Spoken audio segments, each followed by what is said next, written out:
യേശുനാമം വിളിക്കാനായിട്ട് അനുവാദം. യേശുനാമം വിളിക്കുന്നത് വഴി നമ്മൾ ഒരു വ്യക്തിപരമായ ബന്ധത്തിലേക്ക് പ്രവേശിക്കുകയാണ്. എന്താണ് വിശുദ്ധി എന്ന് അച്ഛൻ നിങ്ങളോട് പറഞ്ഞു. എന്താണ് വിശുദ്ധി?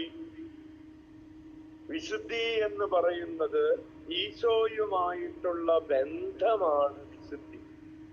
ഒരാൾക്ക് അത്ഭുതങ്ങൾ പ്രവർത്തിക്കാൻ കഴിയുന്നത് അല്ല വിശുദ്ധി. തെരേസയുടെ ജീവിതകാലത്ത് നമ്മൾ കുറെ അത്ഭുതങ്ങൾ ഇവര് പ്രവർത്തിച്ചതായിട്ടൊന്നും കാണുന്നില്ല. അല്ലെങ്കിൽ അവര് ഭാഷാവരത്തിൽ പ്രാർത്ഥിച്ചതായിട്ട്. വരങ്ങളല്ല വിശുദ്ധി. എന്താണ് വിശുദ്ധി?